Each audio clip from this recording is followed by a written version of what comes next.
It's November 2024, and there's a feeling of uncertainty in the air. May you find that this episode inspires you to grow, feed your curiosity, and nurture yourself and your community. This unease you feel, this is why I podcast. I'm your host, Cynthia Bemis Abrams. Hi, I'm Damian Ali, the founder of TalkTeaV, a website where I share my love for TV shows and movies. Thank you for having me on. And let me apologize in advance for the planes, trains, and automobiles you're most likely going to hear in the background of this New York City apartment. When I first started out, I kept hearing the same advice from seasoned writers. Just start writing. And as a huge TV show fan, I embraced that advice wholeheartedly and dived right into the world of writing with enthusiasm. And let me tell you, those first articles, they were horrible. And I know they were horrible from my wife's expressions each time she finished reading one. But I was still thrilled to share stories, reviews, and insights about the shows and films that inspired me. As I got deeper, I began connecting with other passionate people on social media, which truly changed the game for me. Before finding my community, I mainly used things like Instagram to explore museums and look at travel photos. But joining the conversations brought new energy to my writing journey. The community was growing, and I found myself absorbing so many incredible stories about the entertainment industry. It wasn't until I discovered Advanced TV Herstory that I came to realize much of the narrative revolved around men's contributions to TV and film. And in my house, whenever my wife and I have a moment of sudden clarity like this, we say, "The glass just shattered." And Cynthia, your episode, Pioneer Women Writers of TV with Annie Burke, was the sound of glass shattering for me. It made me realize how little I had written about my favorite female TV characters and the trailblazing women behind the scenes. After listening, I gained a deeper appreciation for women's often overlooked contributions to film and television. Your work has been a real eye-opener and a reminder to go deeper into the stories. That insight and the current political climate have inspired me to shift my priorities. Now I plan to include more content on women and the LGBTQIA contributions to television and history. I've also added a page to my site highlighting local actors, directors, and creatives in other fields and events from my community, my little corner of the Bronx. This revamp to my website and the writing is exciting and making me happy again. And that change is thanks to you and the incredible guest on your show. And honestly, thanks for giving me a chance to tell you. I'm a fan of Advanced TV Herstory, and I look forward to so many more shows. And even if it takes me a second to catch up, at least I know I've got something there to listen to when I'm kind of running out of ideas. You're doing a great job, and I love your show. Have a good one. Thanks for having me on.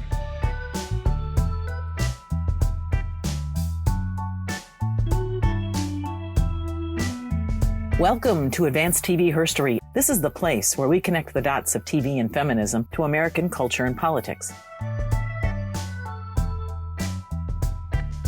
As promised, we've got a really great conversation today. Karly Beaumont is here. Hi, thank you. Thank you for having me, Cynthia. We have not spoken in 8 years, give or take, but we sort of hover in each other's podcast sphere in social media and everything, and I track what Karly is up to and what she's thinking.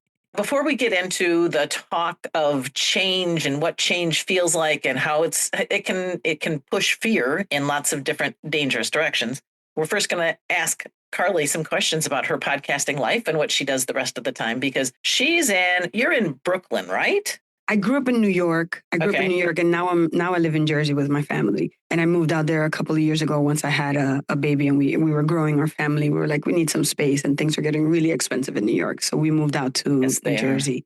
So the things that Karly and I do have in common, she has 2 children who are about 20 years younger than mine. So we're living the real life here. What's your path to podcasting, and sort of how did it feed into what it is that you're working on today?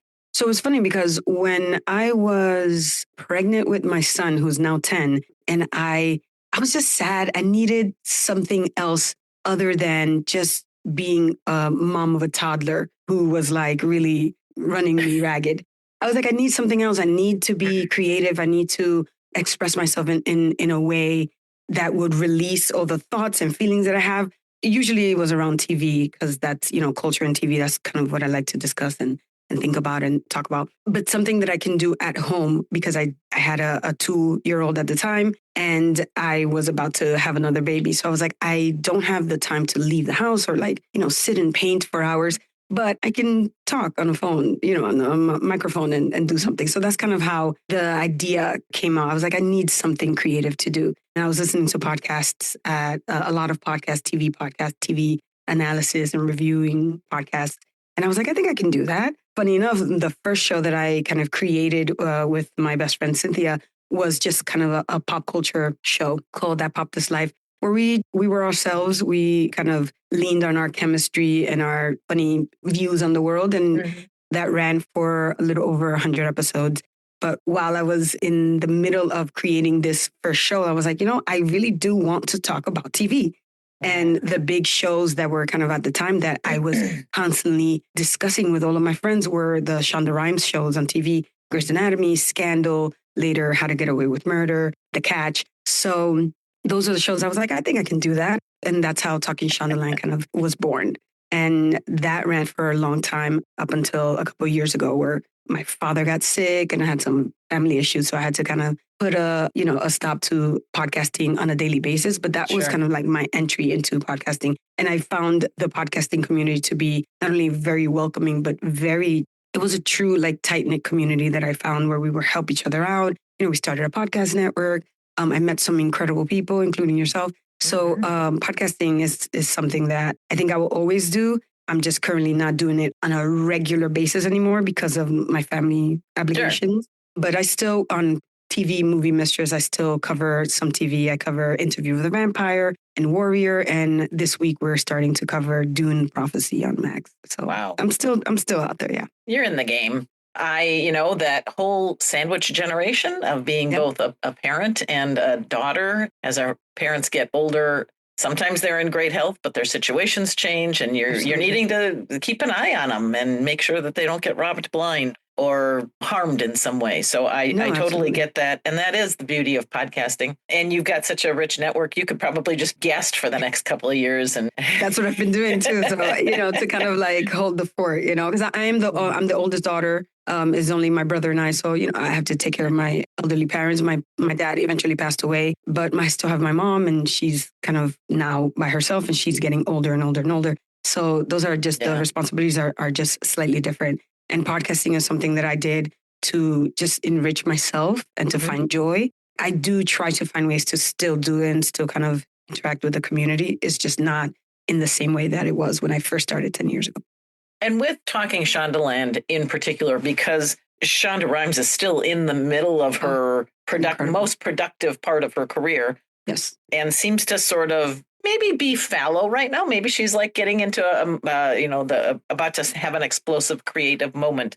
What was your feedback? How did your audience connect with you all talking about Shonda Rhimes' shows? Those shows, when you talk about shows that are primarily the demographics were women, and it was one of those, Shonda Rhimes kind of has this great ability to kind of join us or gather us. And Talking Shondaland became a place where we all got to just express our feelings about the show. And that's how I always put it to my audience. I'm like, hey, we're here and we're all processing what happened together because these shows are crazy and we're emotional. And I don't know about you, but when I watch TV, and this has always been true for me when I watch TV, these are my friends for the next 7 years. You know what I mean? Our family and friends, and I know them, and I'm invested in their relationships and the storylines and all that. So when Nicole, who was my co-host, we really just kind of opened up the space to just be, this is where we're going to process our feelings, whether they're silly from these silly little shows that we love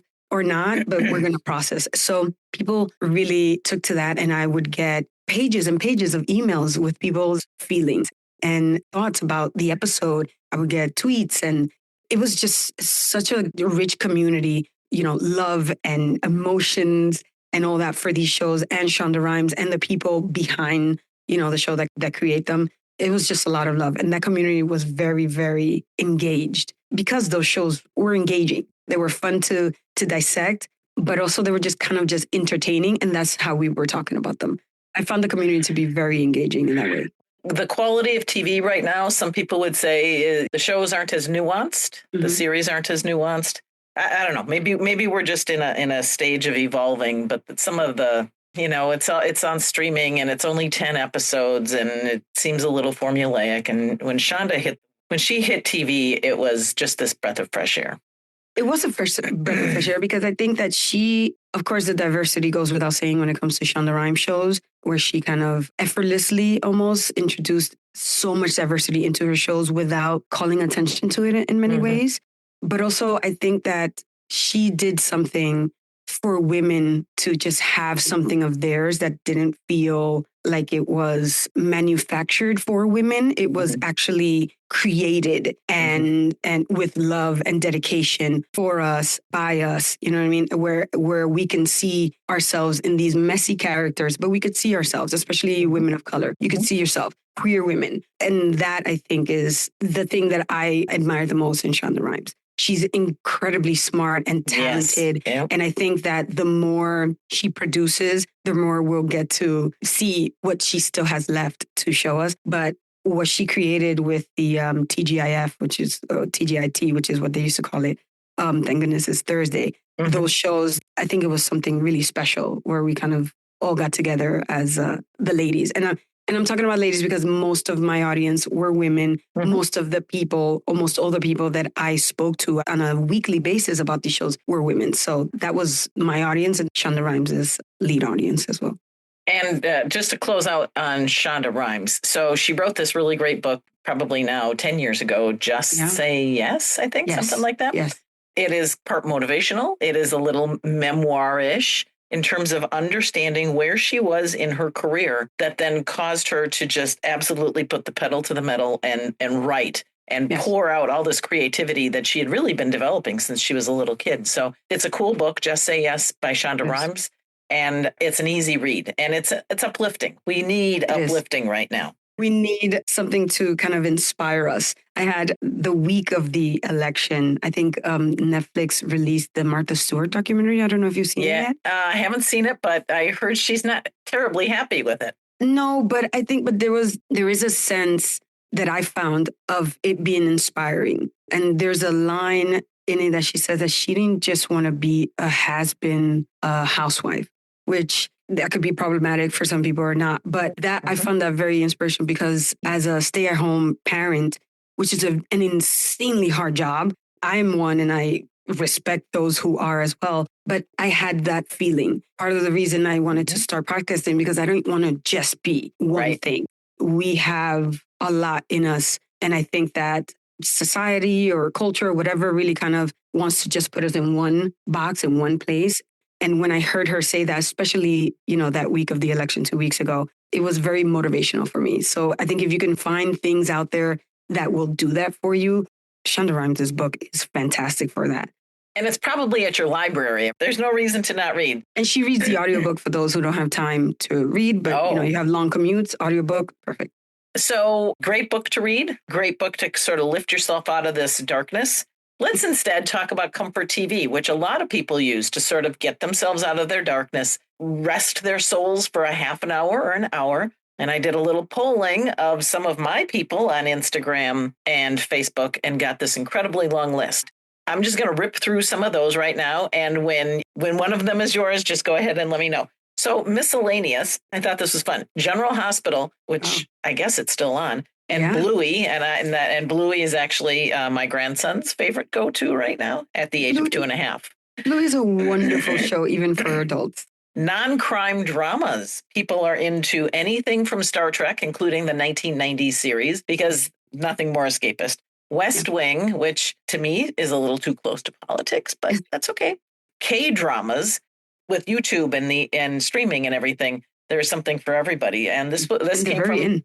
Yeah, and this is a friend of mine who was from high school, so she's basically my demographic.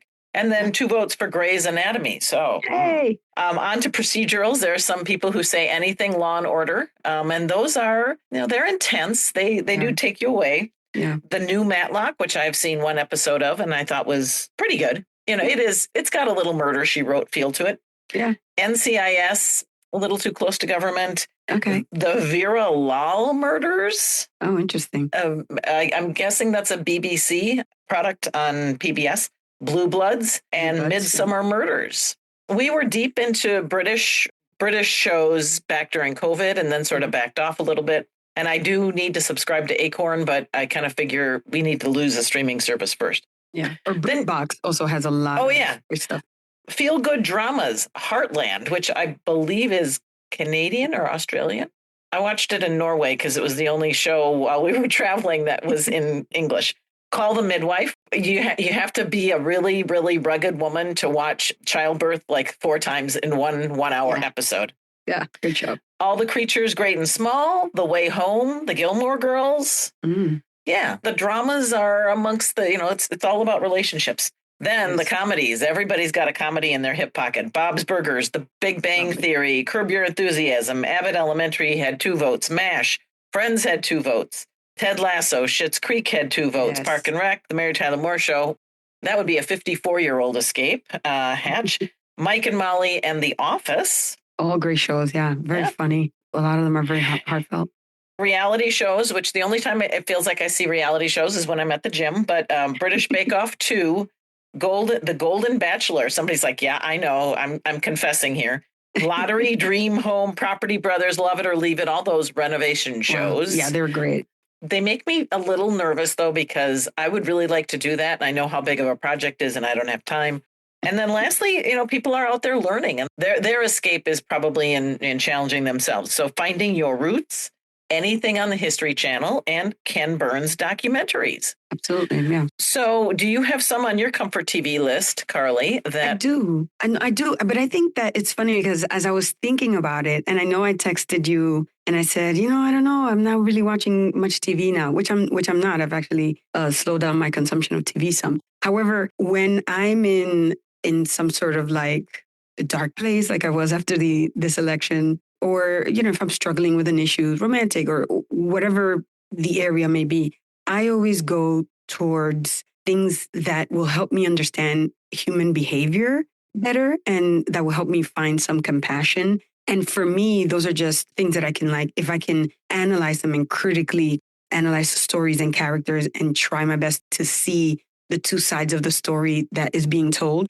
that helps me bring that compassion and that maybe more critical lens to real life. So for me, I have shows like You're the Worst. I don't know if you've ever seen it, FX show, which is a modern take on love and happiness and friendship, but with 2 main characters that they're just really bad at love and happiness. And it's an amazing show created by Stephen Falk on FX Network. Fantastic. It lasted 5 seasons and I recommend it to anybody who kind of wants a dark twist on a rom-com. Unreal also, which is a behind the scenes of a show like The Bachelor. And it's just these unscrupulous, amoral TV producers manipulating contestants in order to get the drama that they know that the audience wants. So it's very meta in a way. And it's very much, not only is it a great relationship between these 2 main female characters, but also it's just really putting a mirror up into society, into like us, the audience. It's like, we like these things. So maybe we don't want to know how they're created. And now that we do, it's like terrible, but we still love it. It's like the recipe for the purple Doritos. It's bad for you. They have figured out how to addict us and we can't stop. And so you cannot. You grab that bag and you just eat the whole thing. And third is The 100, which is one of my favorite shows. It's a CW show. And it's a show that it's a post-apocalyptic show. And it explores themes of leadership, sacrifices, and the lengths that humanity would go to in order to endure and survive. It has a lot of do the ends justify the means? And those kind of moral quandaries I love to watch. And those shows help me think about it because then I can take it into the real world and use those same skills. So that's kind of what I find comforting. I can't escape in those things in many ways, but when I'm finding comfort, I don't go looking for a comedy. I love comedies and I watch them all the time, but I'm not during those moments, Yeah. What about you? Listeners, I'll just let you know that we will have this exhaustive list in the show notes, and you can pick and choose and you can create your own list, because we don't really know, we don't really know what the next couple of years are going to bring. And it may be that people are just deciding this is the time to cut the cord, to begin unsubscribing to some of the premium streaming channels that they've been a part of in the past. And who knows, but we'll give you kind of the best thinking out there. I will always love Bones. Bones is easy. Yes. It'll put me to sleep. I love the cast. The converse of Bones in terms of fresh casting and fresh, well, they weren't really fresh plots, but it was a fresh premise, was Claws. Remember that on TNT? I did, yes, with Niecy Nash. Niecy Nash, yes. And otherwise, just a bunch of journey people, actors, but the plots were incredibly rich. And it really was escapist. I mean, there you were in the middle of Miami or somewhere in Florida. Florida. And it was just so well written and very well developed and underappreciated, I'll say. Hot in Cleveland. If I'm going to go to a comedy, though, I'm going to go to Betty White and Wendy Malick and Valerie Bertinelli and Jane Leeves, because they are funny and their comedic timing is perfect. And it's for the most part women's humor, situational, and it's Betty White. And then, I kind of have this tied for third, because I, like you, like to kind of dive into some of the ethical issues that writers put forth in plots. And I thought that The Good Wife did a lot of that on a frequent basis, as did Sports Night. And I realized that that's going back now 25 plus years. Basically, Sports Night it was the last glimpse before the internet took over TV sports. Mm-hmm. And algorithms started to drive everything. And so it's a little bit like the back end of a reality show, in terms of where they were already knew TV was going, and they didn't feel good about it because they were so vested in that previous model. So Comfort TV is what it is, and everybody's got their special. Listeners, continue to shoot me some more feedback about yours. We may just have a little feature in future Advanced TV Herstory episodes that calls out Comfort TV as it's been submitted and what people are thinking. So yeah, that'd be great. Yeah, I think we need to do that. And if it exposes particularly shows that otherwise never quite make it to your radar, but you've gotten a nice recommendation, good. That's what we're here to do, is expand horizons. Because we need to expand our horizons, and we need to understand people better than obviously we have been doing these last couple of years. And who's in charge of our thinking anyway? Because I'm getting the feeling like there is a lot of manipulation that we don't even know about. And I don't mean to seem conspiracy theoristic, conspiratorial, whatever that might be, embracing conspiracy theories. But I do think that we have gotten to a point where news funnels, the media, you only have so many choices. We're spending way too much time absorbing it. All of our downtime is spent in front of a phone. Our downtime isn't spent looking out the window or reading a book anymore. No. Unless you have little kids, in which case I'm hopeful, reading books to kids and doing Legos. And here we are. We're trying to find this fresh place for conversation. I will just put in a plug for whatever it's since I started this podcast. I believe that TV is this common place, particularly old TV. If you're going to Thanksgiving or you're trying to find something that you have in common, that you have some things you don't have in common with somebody, sometimes you can start with TV. And that's where we all were before news services started just preaching to those who felt in that one way, and people could not break out of their own thought processes. Absolutely. And we don't really know what's going to happen once certain guardrails and certain structures of society and the government and the safety network, once those are gone, where are we? A lot of people are saying, I'm first and foremost taking care of my community or my circle. Karly, what does your community and your circle look like in New Jersey? So I'm a woman. My parents are from the Dominican Republic, so I'm Latin as well. I'm a queer woman. I'm a mom. So my community is that exactly. I have a lot of friends who have very different views than I do, but our morals are the same. Mm-hmm. So we kind of click that way. Over the past couple of years, the politics in this country has really divided the country even more so than we have been in the past. And I am happy to report that my close-knit family friends, I haven't lost to that, because we are very in sync when it comes to politics. So I haven't had the pleasure of family arguments and I have to disinvite people from the holidays. Thank goodness I haven't had that. now I have friends of mine that have hit me up on Facebook or on Instagram and with views, because I post on social media. I rarely post about my personal life. It's all kind of like the things that I like in politics and things like that. So I've had some people in the last 2 weeks just really feel like they needed to tell me how wrong my views are and how great Trump is going to be for the country and how great he's going to be in instituting all these things that for me excludes the people in my community from the world. And that is new to me. I have this rule where I'm online. I'm not going to argue with people because I don't think that that's a very productive thing to do. And it's a hard thing to do online. So I don't do that. But these past 2 weeks have been very trying for me when it comes to kind of like leading with compassion and curiosity, which is what I try to do all the time. So leading with compassion and curiosity is how I try to open up the conversations and listen also, and just listen to the others. My side, if we want to call it that way, miss something. So like, what is it? What is it that we're missing? So I am trying to listen more than usual. And to say that out loud is sort of modeling civility. We don't need to say everything we're thinking. Sometimes we do. Sometimes if you say it to the internet, then you might, you might get trolled, or you might have somebody who wants to disagree with you. Absolutely. I would much rather sort of pause and think about what that message was, where it's coming from. Is it fear? Is it a sense of bitterness of something else? It sort of depends on how well I know the person. And so people are saying a lot, even when they don't think they're saying as much. And that seems a little cryptic, but listen, it is to your point. Don't just listen to respond, listen to understand. Right. And even I think Kentucky Governor Andy Beshear was kind of encouraging all politicians to hold that as your primary asset. As an elected official, as a person that people trust. And trust is a huge thing. It's a huge thing for me. When people are fearful, I think it's because all of a sudden they don't feel that the standards of trust are the same as they were 20 or 30 years ago. Of course. But I also believe that, I think every generation kind of goes through a phase like that. And I do believe that the internet and social media does some good. But at the same time, it is inherently about dividing us.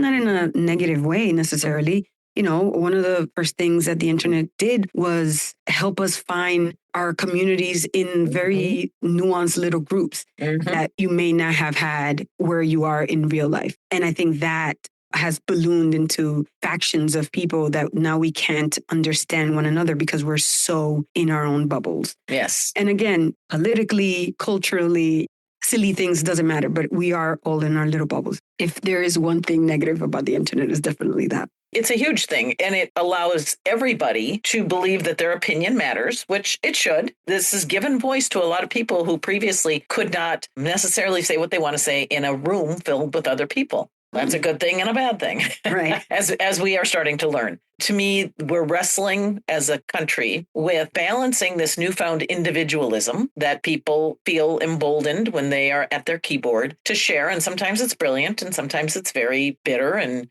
destructive. Versus communitarianism, which is the emphasis on the community, which for the most part is what we expect our government to care about. Your city and your county care about your roads. And then they care about all of the social aspects that make the economy vibrant. They care about that. And now all of a sudden, lots of other people are making decisions based on sort of their individual focus.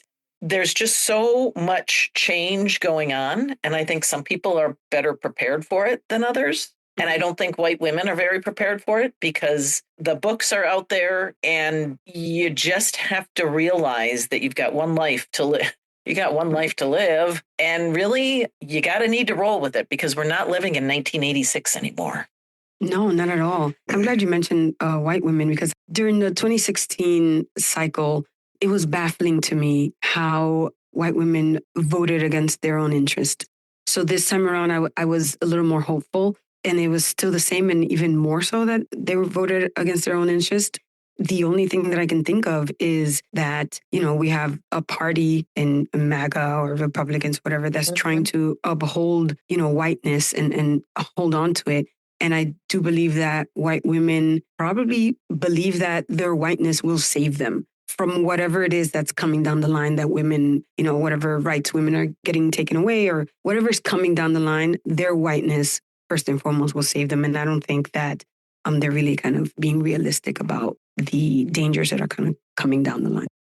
There's no question that at some point in time, the trajectory that included the internet and offshoring manufacturing, offshoring goods and services and everything that was a part of our economy that then absolutely changed how money was made and where jobs were.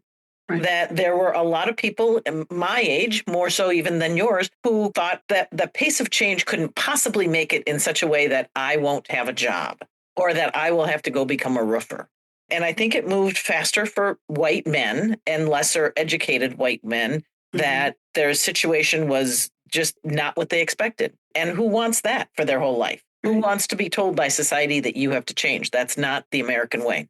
Along the way, white women certainly then were starting to pick up some of that strength, some of that economic power, finding it very difficult then perhaps to find men who were supportive. So somewhere along the way, I think white women sort of started making some trade-offs and started to definitely see the world through their white men's eyes. Yeah. And you sort of value, the person who loves you, the person who will stand with you and who wants to have fun with you. And you'll do it sometimes at your own expense. And maybe you don't even realize you're doing it because you just want to have a peaceful moment at the end of the day. You do. I also believe that a lot of our internalized misogyny, sexism, racism, obviously many of us aren't aware of it, but that plays such a big role in those behaviors. Yep. And when you say, they may not even realize it, I do believe that that's kind of part of it. There are a lot of women that don't believe that women could be leaders, that could be big leaders like a president of the United States. However, we lead our families, we lead our homes, we lead our communities all the time. All the time. So those are the disconnects that for me, I find that I have to actively make myself be more compassionate and understanding instead of just saying, to hell with them. And they can, they voted for whatever they voted or they want whatever they want. They can go and now learn the consequences.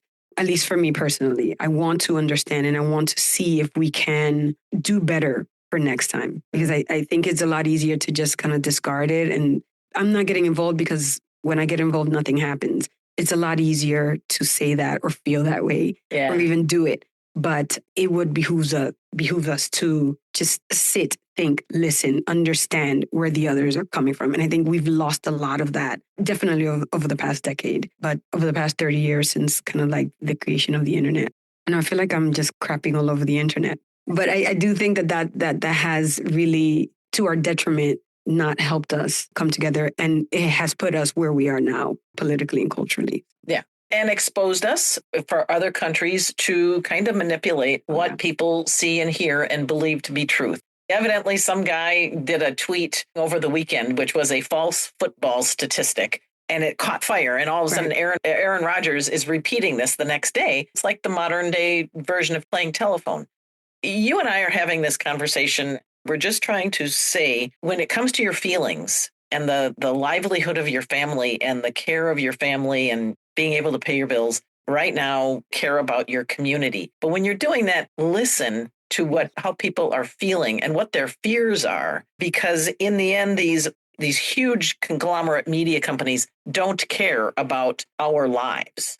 No, they don't. And because of that, they take our fears and use it against us. They take our fears to manipulate us. Fear is a great motivator. And that has always been the way to kind of like manipulate the masses. When you listen and you understand someone else's issues, fears, problems, where they are coming from, it's a lot easier to kind of like see how someone else is using that against them and ultimately you, because we may not vote the same, but your vote still affects me. So I think that we need to kind of like have the patience to be able to sit and listen with an open heart and open mind.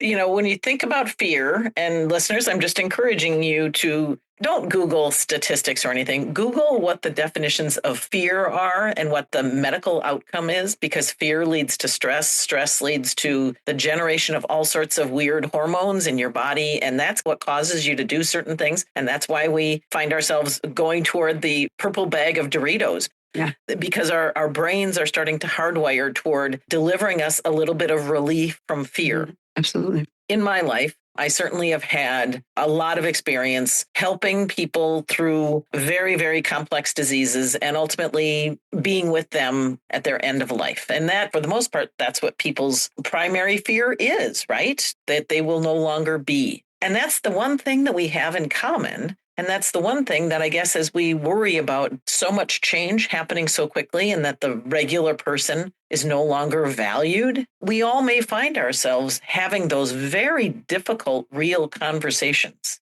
Right. Yes, we are all individuals. There comes a point where the community then has to embrace that one person who is living with the most paramount fear. Absolutely. Because all the rest of it is just dust. It's been made up by other people to have you so concerned about this other thing that you're not concerned about the one thing that matters. Maybe that seems super obvious, but it's not, because they muddy the water so it's not as obvious as we may think it is. Just to sort of carry on that point, and then we'll kind of wrap things up for you listeners, and we'll find out whether or not you found this to be thought-provoking. I guess I will challenge anybody whose family is affected or their community is impacted or their workplace is impacted by such division. How long will you try to listen to these people?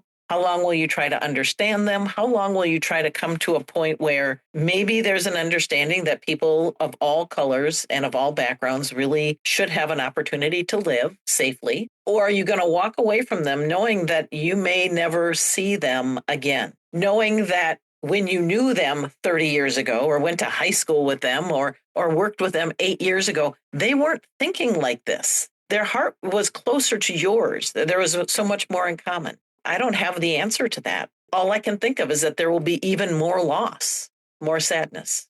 Absolutely. But I think, embracing your community, when I think about next steps, so I gave myself a week after the election to just feel my feelings and be in that dark place. But then after that, I was like, now we can't live in this. Now what? Now what are the next steps?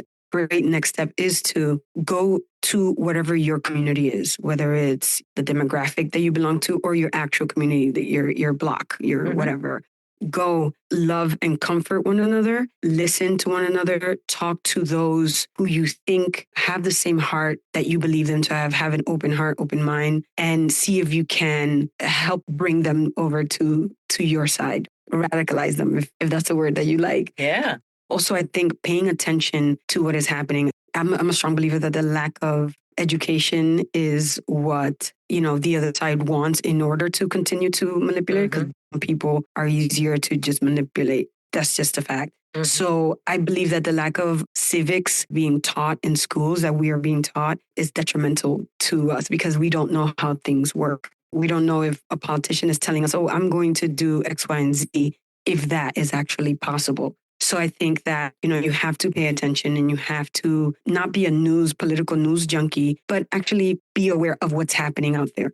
For many people, I know of those that are in my community and my family, they have woken up to that fact, where they're now kind of paying a little closer attention to what's happening, especially in our government and things like that. So embrace your community, pay attention. And I think the last thing that I would say is because now we're kind of now in the thick of it, and maybe there's nothing we can do to change it, but we can prepare ourselves in order to make whatever is coming down the line a little easier. So whatever that means for the community that you come from, if you're in the queer community, prepare yourselves. I've been reading a lot about how that community is making sure legal documents are correct in their partner's name, spouse's name, that their sex or gender is correctly entered in legal documents, that the legal documents are where they need to be.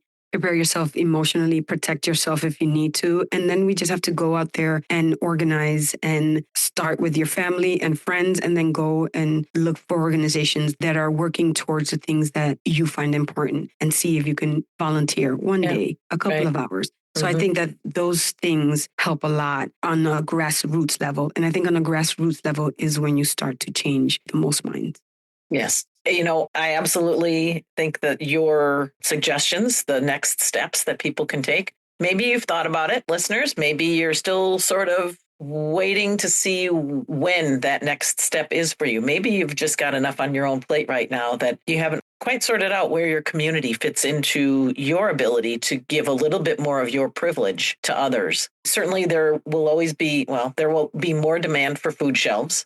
Churches are going to step into the best that they can and fill some of those needs. There will be a lot of frontline nonprofits out there who would gladly accept whatever level of engagement you want to provide, whether that's money or time or stuff. You have what you have. I mean, that's the other thing. This is America, for Pete's sake, and we have so much and we throw a lot of it away. Is this going to become a time where we become much more resourceful, a little bit like COVID, that we know we should share? Right.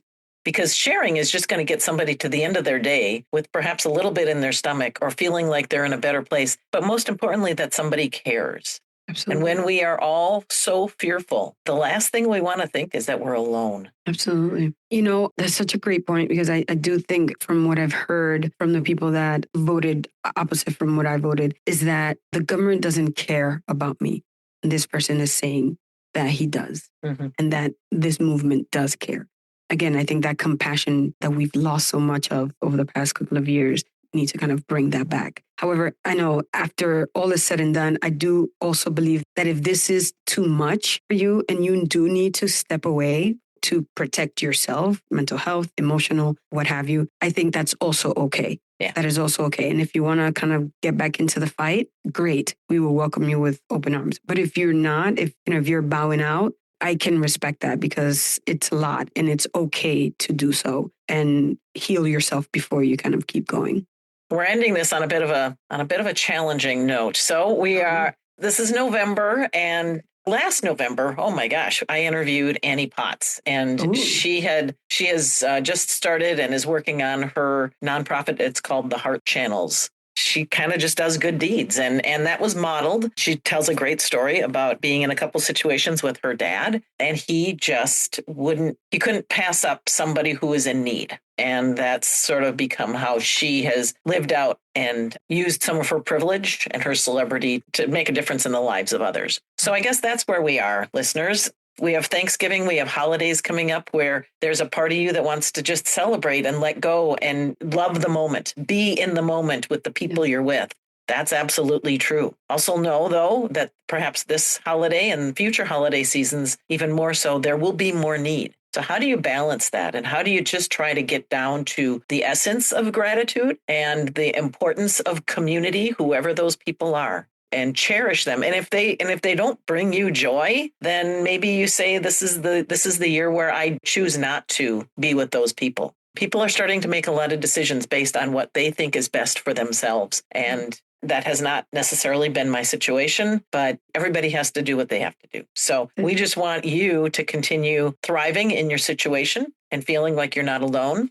And that's part of the reason why I stepped behind the microphone. That's what Karly was saying, helped get her through some really hard years of being a young mom. And now she's just got sassy preteens and a teenager to keep her young. And these are great years, too, I will say. They are the ones that then, when you're my age, you look back on and think to yourself, how did I do all that? Yeah. So enjoy them. Listeners, thank you so much for being a part of this conversation. Let us know what you think. We just are here to continue believing that within TV, there's lots of role modeling. There's lots of examples. You go rebuild yourself and then take it out into your real world. Any last thought, Karly? You asked if there's anything good that can possibly come from all of this. And I think there is. Our American family, we always come together when we need to come together. I remember what happened after 9/11. As someone who grew up in New York and was in New York when that happened, I found it surprising at the time the way that we all kind of rallied and were very human towards one another, and we rallied and we got together. It happened during COVID. So I do believe that this isn't necessarily all doom and gloom. I do think that we, if need be, when the time comes, we will come together. That's what I'm seeing. When things get really, really bad, we come together and we make sure that we're okay and hopefully, change the course. Change the course. Thank you so much. Thank you. Okay, folks, please hang with me to the very end because you know what? This is the part where I express gratitude for all the people and processes that make this podcast happen every single month. And this has been an important episode. Find that list of fantastic comfort TV shows and other resources in the show notes. How do I come upon this list of comfort TV shows? Well, it was an inquiry I sent out to my Facebook and Instagram followers. So please follow me on social media, including Blue Sky, and let's connect. Also, this might be a good time for you to share Advanced TV Herstory with folks who are looking to break away from doom scrolling. They can find us on YouTube, Spotify, Pandora, and most podcast apps. And on YouTube, many of these episodes are available as video. Foremost, I am grateful to Karly Beaumont and Damian Ali for sharing of themselves in this episode, and also editors Mary Lou Morose and Nivea Lopez, who stitched together all the pieces so well that I'm sure Betsy Ross and Vera Wang would approve. I am very proud that they're on my team. Music, as always, is Jazzer's Take Me Higher from freemusicarchive.org. And lastly, you know what? We do not know what the next year holds. Today, Karly, Damian, Mary Lou, Nivea, and I tried to assure you that you are not alone. Most of us will find ways to restore and sustain our daily energy. And this is why we podcast. I'm your host, Cynthia Bemis Abrams.